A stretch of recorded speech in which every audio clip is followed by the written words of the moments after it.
అందరికీ నమస్కారం అండి. శ్రీ రమణాశ్రమ లేఖలు సూర్యనాగమ్మ గారు వారి అన్నగారికి వ్రాసిన లేఖలు 146 మాణిక్య వాచకులు. ఈ ఉత్తరం 21 సెప్టెంబర్ 1947న ఆవిడ వారి అన్నగారికి వ్రాసిన ఉత్తరం ఇది. ఇందులో భగవాన్ ఆడి అన్నామలిలో మాణిక్యవాచకులు మఠం ఏర్పడటకు గల కారణం సూచించినప్పటి నుండి వారి జన్మకథ వినాలన్న ఉబలాటం కలిగింది. ఈ ఉదయం భగవాన్ ముఖంలో ప్రసన్నత చూసుకుని, మణివాచకులు తిరువాచకం పాడుతుంటే నటరాజస్వామి రాశాడంటారు, నిజమేనా? అసలు వారి జన్మభూమి ఎక్కడా అన్నాను. నిజమే, ఈ కథంతా హాలాస్య మహాత్మ్యంలో ఉంటుందే అన్నారు భగవాన్. హాలాస్య మహాత్మ్యం తెలుగు ఇక్కడ లేదు కదా అన్నాను. అది సరి, అయితే సంగ్రహంగా చెప్తాను అని ఈ విధంగా సెలవిచ్చారు భగవాన్.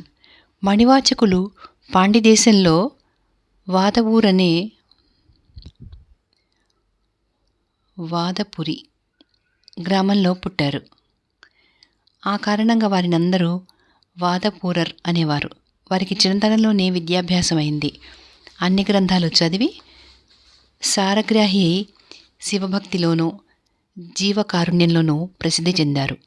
పాండ్యరాజు అది విని వారిని రప్పించి ప్రధానమంత్రిగా చేసుకుని తెన్ అవన్ పిరమరాయన్ అంటే దక్షిణాత్య బ్రహ్మరాయుడు అని బిరుదు వారికి ఇచ్చారు. వారు నీతి నిపుణతలో మంత్రిత్వం చేస్తూ ఐహిక సుఖాలను ఆశించక దైవసన్నిధి అందే చిత్తం ఉంచి జ్ఞానసిద్ధికి శ్రీగురుని అనుగ్రహం కావాలి అన్న విషయం గ్రహించి అందుకుగాను అన్వేషణ చేస్తూ ఉన్నారు. ఇంతలో పాండ్యరాజు మంచి గుర్రాలు కొని తెమ్మని ఈ మంత్రిని ఆజ్ఞాపించారు. వీరు కూడా శ్రీగురుని అన్వేషించదలిచారు కనుక ఇదే సందని కావలసినంత బంగారం మూట కట్టుకుని పరివార సహితంగా బయలుదేరారు. వీరి దృష్టి గురు అన్వేషణలోనే మగ్నం కావటం వల్ల దోవలో ఉన్న దేవాలయాలన్నీ చూసుకుంటూ తిరుప్పెరుందరై అనే ఊరు చేరారు. వారి పక్వచిత్తాన్ని పరిశీలించిన పరమేశ్వరుడు బడిపంతుల వేషంలో 1 సంవత్సరంగా అక్కడ దేవాలయానికి పక్కనే ఉన్న వీధి అరుగుల మీద బీదపిల్లలకి చదువు చెప్తూ రోజుకొక ఇల్లుగా ఆ పిల్లల ఇళ్లలో చిర్రాకు, గల్జీరు, గిల్లి వండిన పాక శాఖలతో అన్నం తింటూ వీరి రాకకు ఎదురు చూస్తూ ఉన్నాడు. వీరక్కడికి చేరేసరికి ఈశ్వరుడు సిద్ధపురుషాకారంతో బహుసంఖ్య గల సన్యాసులతో పరివేష్టించబడి ఆలయ ప్రాకారంలో అక్కడ స్థలవృక్షమైన కురంద వృక్షం కింద కూర్చున్నారు. వాదవూరర్ ఆలయంలో ప్రవేశించి స్వామిని దర్శించి ప్రదక్షిణగా వస్తూ ఈ సిద్ధపురుషుడిని చూశారు. వెంటనే హృదయం పొంగింది, కళ్ళ వెంట నీరు కారింది. చేతులు శిరస్సుపైకిగిరి నమస్కరించినవి. అప్రయత్నంగానే కాళ్ళు శ్రీవారి వైపు లాగినవి. మొదలు నరికిన వృక్షంలా ఆ గురుపాదాలపైన వాలి నమస్కరించి లేచి ఈ దీనుణ్ణి కూడా దాసునిగా చేసుకోవలసింది అని ప్రార్థించాడు. వారిని అనుగ్రహించడానికే వచ్చిన ఈశ్వరుడు తక్షణం దృష్టి వల్లనే జ్ఞానోపదేశం చేశారు. ఆ ఉపదేశం మణివాచకుల హృదయంలో నాటుకుని అతిశయమైన ఆనందం కలిగింది. ముకుళిత హస్తాలతో ఆనంద బాష్పాలతో శ్రీగురిని ప్రదక్షిణించి నమస్కరించి దుస్తులు వస్తువులు ఊడదీసి గురు సన్నిధిలో ఉంచి లంగోటా కౌపినంత నిలిచారు. వెంటనే గురువును వినిపించాలి అన్న ఇచ్చ కలిగింది. ఆ గురుకటాక్షం వల్లనే మాణిక్యాల వంటి వాక్యాలతో భక్తిభరితమైన పద్యాలు కొన్ని పాడారు. పాటకు పరవశుడయ్యే ఈశ్వరుడు సంతోషించి మాణిక్యవాచక అని సంబోధించి ఇక్కడ తిరుప్పణి శ్రీకార్యం అంటే ఆలయకార్యం చేస్తూ ఉండవలసింది అని ఆజ్ఞాపించి అదృశ్యుడయ్యాడు. వెంటనే ఆయన చుట్టూ ఉన్న శిష్య సమూహం కూడా అదృశ్యమైంది. ఇది చూసి తనను అనుగ్రహించింది సాక్షాత్తు ఈశ్వరుడే అని మణివాచకులు గ్రహించి దుర్భరమైన దుఃఖంతో కిందపడి దొర్లుతూ, నన్నేలిన దైవమా, నన్నెందుకు విడిచి వెళ్ళావు అంటూ విలపించసాగారు. ఆ గ్రామస్తులందరికీ వింత కలిగి అంతవరకు బడిపత్తులుగా ఉన్న వ్యక్తిని వెతికితే కనిపించలేదు. ఓహో, ఇదంతా ఈశ్వరులే కాబోలు అని అంతా అనుకున్నారు. మాణిక్యవాచకులు కొంతసేపటికి తెప్పరిల్లి ఈశ్వరాదేశానుసారం వర్తించాలని వెంట వచ్చిన పరివారాన్ని మధురకు పంపి తెచ్చిన బంగారమంతా ఆలయ కార్యానికి వెచ్చిస్తూ అక్కడే ఉండిపోయారు. పై సమాచారం ప్రభువు విని తక్షణం మధురకు రమ్మని మణివాచకులకు పత్రం రాసి పంపారు. గుర్రాలు కొనకుండా రాజదర్శనానికి ఎలా వెళతారు? కొందామంటే కాసేది ఏమీ చేయడానికి తోచక శివసన్నిధిలో మొరపెట్టుకున్నారు. శివుడు ఆ రాత్రి వారికి స్వప్నంలో తోచి వెలలేని మాణిక్యం ఒకటిచ్చి, ఇది ప్రభువుకు ఇవ్వు, గుర్రాలు శ్రావణంలో మూల నక్షత్రం నాడు రాగలవు అని చెప్పు అని సెలవిచ్చాడు. ఉలిక్కిపడి లేచి చూస్తే స్వామి లేడు. మాణిక్యం చేతిలోనే ఉంది. మణివాచకులు ఆశ్చర్యానంద పరవశులై తక్షణం దుస్తులు తొడుక్కుని మధురకు వెళ్లారు. మాణిక్యం మహారాజుకిచ్చి గుర్రాలు రాగల ముహూర్తం ముచ్చటించి అవి ఎప్పుడు వస్తావా అని ఎదురు చూస్తూ మంత్రిపదాన్ని ఆశించకుండా శరీరం మధురలోనూ మనస్సు తిరుపెందురైలోనూ ఉంచుకొని కాలం గడుపుతూ వచ్చారు. పాండ్యుడు గూఢచారుల ద్వారా తిరుపెందురైలో గుర్రాలు లేవని, మణివాచకులు ధనమంతా ఆలయ కైంకర్యానికి వెచ్చించారని తెలుసుకున్నాడు. వెంటనే వారిని చెరసాలలో బంధించి కష్టపెట్టాడు. ఇంతలో ముందు చెప్పినట్టే మూల నక్షత్రం నాడు ఈశ్వరుడు క్రూరముగాలను గుర్రాలుగా మార్చి అశ్వరక్షక వేషంతో తానే తెచ్చాడు. రాజు ఆశ్చర్యమగ్నుడై అశ్వాలన్నీ ఒప్పించుకొని అశ్వపాలకుల సలహాను అనుసరించి తదితర అశ్వాలున్న శాలలోనే కట్టివేయించి ఆ వేషధారిని సత్కరించి పంపి వెంటనే మణివాచకులను చెర నుండి విడిపించి క్షమాపణ చెప్పుకున్నాడు. ఆ రాత్రికే గుర్రాలన్నీ క్రూరమృగాలుగా మారి శాలలో ఉన్న గుర్రాలన్నింటినీ మింగి నగరమంతా గగ్గోలు చేసి పారిపోయాయి. రాజు అతిశయించిన కోపంతో మణివాచకులను మాయావిగా భావించి మళ్లీ ఖైదు చేసి అనేక విధాల అలజడి కలిగించాడు. వెంటనే ఈశ్వరాదేశానుసారం వైఘానదిలో నీరు పొంగి మధుర నగరమంతా ఆక్రమించసాగింది. రాజు భయపడి ఊళ్ళో వాళ్ళందరినీ రప్పించి వఘై నదికి కట్టపోయండి అని కట్టడి చేస్తూ ఇంటికొక్కరి చొప్పున రావాలని, ఒక్కొక్కరు ఇంతింత దూరం పోవాలని, అలా చేయకుంటే దండన విధించబడుతుందని కఠినంగా శాసించాడు. ఆ ఊళ్ళో పిట్టువాణి అమ్మయ్యార్ అనే ఒక అవ్వ ఉంది. ఆమె ఏ రోజుకా రోజు ఆవిరి కుడుములన్నీ అమ్మి జీవనం గడుపుతూ ఉన్న శివభక్తి పరాయణురాలు, సాధుజీవి. ఆమె ఇంటి వంతుకు పంపడానికి మనిషి లేడు. కూలి ఇచ్చి ఎవరినైనా పంపుదామంటే చేతిలో పైసా లేదు. ఏం చేతురా ఈశ్వరా అని విచారిస్తూ కూలబడ్డది. అది చూసి కరుణాళుడైన ఈశ్వరుడు కూలివాని వేషంలో పార భుజాన పెట్టుకుని వచ్చి అవ్వా అవ్వా అని పిలిచాడు. ఎవర్నాయనా అన్నదా అవ్వ. కూలి కావాలా అన్నాడు. కావాలి, కానీ చేతిలో చిల్లిగవ్వైనా లేదు నాయనా అన్నదామె. డబ్బు వద్దు, ఏమీ వద్దు, కానీ నా కడుపు మాడుతోంది. నీవు చేసే కుడుముల్లో తుంపులుంటే ఇవ్వు, అవి తిని నీ ఇంటి వంతు కట్టపోస్తానవా అన్నాడా కూలి. ఆమె సరేనని కుడుములు పోయడానికి ఆరంభిస్తే అన్ని తుంపులే అవుతూ వస్తున్నాయి. అయ్యో, అన్ని తుంపులే అని గిన్నె చూస్తే పిండి తరగలేదు. ఆమె ఆశ్చర్యంతో ఆ తుంపులన్నీ కూలీకిస్తే తిన్నని తిని మిగిలిన మూట కట్టుకుని కట్టపోస్తానని వెళ్ళాడు. వెళ్ళినవాడు అక్కడ పనిచేయక పారా తల కింద పెట్టుకుని పాడుతూ పడుకుని తానేగాక ఇతర కూలీలను చెడగొట్టడం మొదలుపెట్టాడు. కట్ట ఎంతవరకైందో చూసుకుంటూ రాజు వస్తే ఆ అమ్మయ్యారు వంతు అలాగే ఉంది. అదేమని విచారిస్తే అక్కడ రాజభటులు ఆ కూలివాని చేష్టలని చెప్పారు. రాజు మండిపడి కూలివాడైన పరమేశ్వరుని పిలిచి, కట్టపోయకుండా మొద్దల్లే పడుకుని పాడతావా అని చేతి బెత్తంతో వీపు మీద బాదాడు. ఆ దెబ్బ కొట్టిన రాజు మీదనే కాక సమస్త జీవుల మీద పడ్డది. రాజు వెంటనే తన చేత కొట్టబడ్డవాడు పరమేశ్వరుడే అని తెలుసుకుని భయభ్రాంతుడై నిలిచాడు. పరమేశ్వరుడు అదృశ్యుడై, ఓ రాజా, మాణిక్యవాచకుడు నా ప్రియభక్తుడు. అతని మహిమ విస్తరించడానికే ఇదంతా కల్పితమైంది.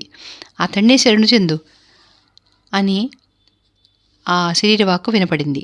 ఆ వాక్కు వినగానే రాజు మాణిక్యవాచకుల వద్దకు వెళ్లాలని బయలుదేరి మార్గంలోనే ఉన్న పిట్టువాణిని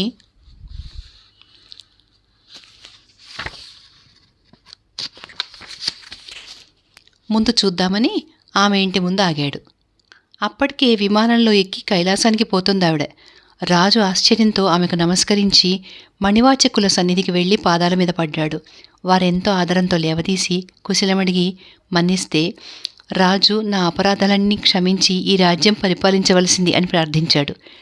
మణివాచకులు రాజును అనుగ్రహ దృష్టితో చూస్తూ, అప్పా, నేను ఈశ్వర దాస్యత్వం అంగీకరించినందువల్ల రాజ్యాంగ తంత్రంలో ప్రవేశింపలేను, అన్యథా భావించకు, సుఖంగా ప్రజలను పాలించు, నీకిక ఏ కొరత ఉండదు అని లాలించి చెప్పి తాము పరివ్రాజక వేషంతో బయలుదేరి అనేక పుణ్యస్థలాలు సందర్శిస్తూ ఆయా దేవతలను గురించి పద్యగీతాలు పాడడం ప్రారంభించాడు.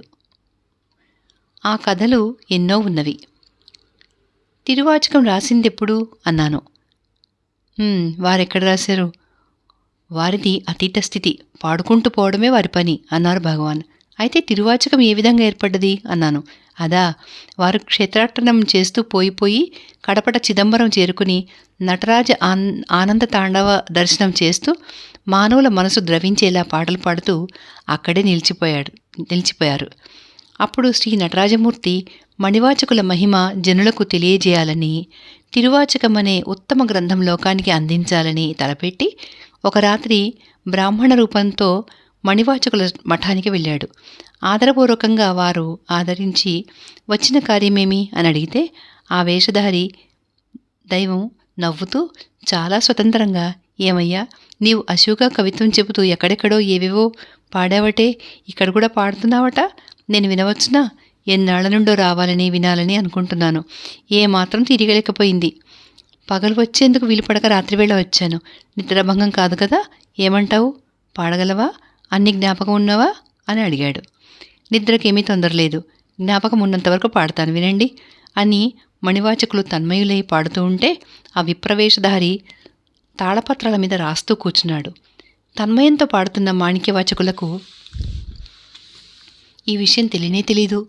అలాగే పాడుతూ స్వస్థితిలో లీనమై వారు మౌనం వహించడం, ఆ విప్రుడు అదృశ్యం కావడం జరిగింది. తెల్లవారగానే శ్రీ నటరాజమూర్తికి ప్రాతకాల పూజాదులు నడిపే నిమిత్తం దీక్షితులు వచ్చి తలుపులు తీయగానే నటరాజ సన్నిధిలో గడప మీద ఒక తాళపత్ర గ్రంథం కనిపించింది. తీసి చూస్తే తిరువాచకం అని రాసి ఉండడమే కాక మణివాచకులు చెప్పగా తాను రాసినట్లు తిరుచిట్రంబలం అంటే శ్రీ చిదంబరం అనే నటరాజమూర్తి ముద్ర కూడా దాని మీద ఉంది. ఆశ్చర్యంతో ఆ దీక్షితులు అంతా గుంపు కూడుకుని ఈ వింత సమాచారం ఏమిటో ఆ మణివాచకులనే అడిగి తెలుసుకుందామని వారి వద్దకు వచ్చి తిరువాచకం నటరాజమూర్తి సంతకం చూపి, అయ్యా, దీని తాత్పర్యం ఏమిటి అని అడిగారు. మణివాచకులు మారుమాట చెప్పక వారందరినీ తనతో రమ్మని శ్రీ నటరాజ సన్నిధికి వెళ్ళి ఆ మూర్తికి ఎదురుగా నిలిచి, అయ్యా, ఇదిగో ఇక్కడ అనుగ్రహించి ఉన్న ఈ నటరాజమూర్తియే దీనికి తాత్పర్యం, ఇతడే దీనికి అర్థం అని చెప్పి తక్షణం జ్యోతిరూపంతో ఆ నటరాజమూర్తిలో ప్రవేశించి లీనమైపోయారు అంటూ భగవాన్ గద్గద కంఠులై మాట పెగలక మౌనం వహించారు. ఇట్లు సోదరి. 147వ లేఖ ఉన్నది అనే లేఖ ఇది. 25 సెప్టెంబర్ 1947 వ్రాసిన లేఖ. నిన్న మధ్యాహ్నం మలయాళ పుస్తకం ఏదో చదువుతున్నారు భగవాన్. సమీపస్తులలో ఒకరు, అదేమి వాసిష్టమా అని అడిగితే అవును అన్నారు భగవాన్. ఇక్కడి వారిలో ఒక పండితుడు ఆ వాసిష్ఠ గాథలను గురించే శ్రీవారితో ప్రసంగిస్తూ, స్వామి, జ్ఞానోపార్జనకు అనేక ప్రతిబంధకాలు ఉంటవి కదా అని ప్రశ్నించారు. సోఫాకు చేరకిలబడ్డ భగవాన్ లేచి కూర్చుని, అవునండి, వాటికే భూత భవిష్యత్ వర్తమానాలు ప్రతిబంధకాలు అంటారు. ఈ ప్రతిబంధ త్రయంలో భూత ప్రతిబంధకానికి ఉపనిషత్తులోనూ వాసుదేవ మననంలోనూ ఒక కథ చెప్పారు. ఏమంటే, బహుకుటుంబి అయిన ఒక బ్రాహ్మణుడు జీవనార్థం ఒక ఎనుమును సంపాదించి పాలు, పెరుగు, నెయ్యి మొదలైనవన్నీ విక్రయించి ఆలుబిడ్డలను పోషించేవాడు. ఆ గేదెకు పచ్చిక, పత్తి గింజలు మొదలైనవి పెట్టి సాకుతూ తదేక నిష్ఠుడై ఉంటుంటే కొన్నాళ్లకి కర్మవశాత్తు అతని ఆలుబిడ్డలంతా క్రమంగా నశించారు. ఆ తర్వాత ద్విగుణీకృత ప్రేమతో తన సర్వస్వం ఆ గేదెగానే భావించి పోషిస్తూ ఉంటే కొన్నాళ్లకు ఆ ఏనుము గతించింది. ఇతను ఏకాకి అయి సంసారం మీద తుచ్చత బుద్ధి పుట్టి సన్యసించి సద్గురువు సాన్నిధ్యంలో శ్రవణ మన్నాదులు చేశాడు. కొన్నాళ్ళకి గురువు అతన్ని పిలిచి, ఏమోయ్ చాలా దినాలుగా శ్రవణం చేశావే, ఏమైనా కృతకృత్యత కనపడిందా అని అడిగారు. ఆ విప్రుడు పైకదంతా చెప్పి, స్వామి, ఆ కాలంలో మా అందరి పోషణకు ఆధారంగా ఉన్న ఆ గేదెనే ఎక్కువ ప్రేమించేవాణ్ణి. అది ఎప్పుడో గతించింది కదా. అయినా ఈ శ్రవణ మరణ నిధి ధ్యానం కాలంలో ఆ గేదె సదా సాక్షాత్కరమై ఉంటుందే ఎలా అని యథార్థం మనవి చేసుకున్నాడు. అది భూత ప్రతిబంధకమని నిశ్చయించిన ఆ గురువు ఒక యుక్తితో, నాయన, బ్రహ్మమును ఆస్తి, భాతి, ప్రియము అంటారు. అస్థి, భాతి, ప్రియము అంటారు. అస్థి అంటే ఉన్నది, భాతి అంటే ప్రకాశించేది, ప్రియము అంటే ప్రియమైనది అని.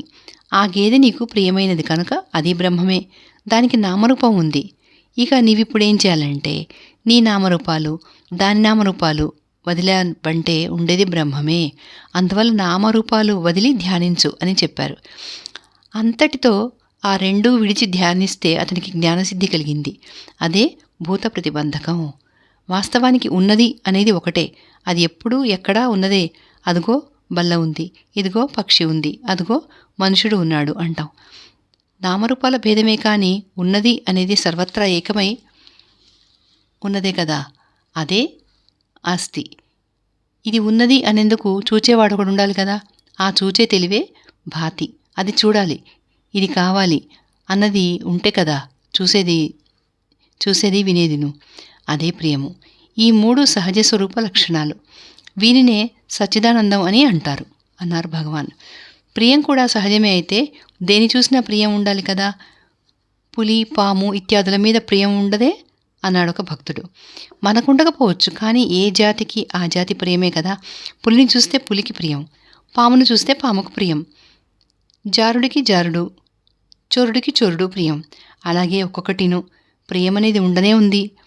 చిత్రపటం ఎప్పుడూ ఉన్నదే, అది అస్థి. చూసేవాడు చూపించే వెలుగు భాతి, ప్రియమును. నామరూపాలతో కూడిన చిత్రాలు వస్తాయి, పోతాయి. వాటిని చూసి భ్రమించక తోసివేస్తే ఉండే తెర ఉండనే ఉంటుంది.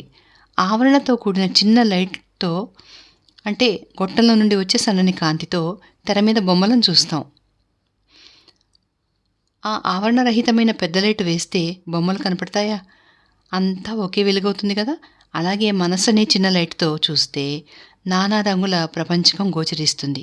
ఆత్మజ్ఞానం అనే పెద్ద లైటు వేస్తే అంతా ఒకే వెలుగవుతుంది, అంతే అని సెలవిచ్చారు భగవాన్. ఇట్లు సోదరి. ఈ వీడియో ఇక్కడ ఆపేద్దామండి. 2 ఉత్తరాలు మనం చూసాం ఇప్పుడు. ధన్యవాదాలు.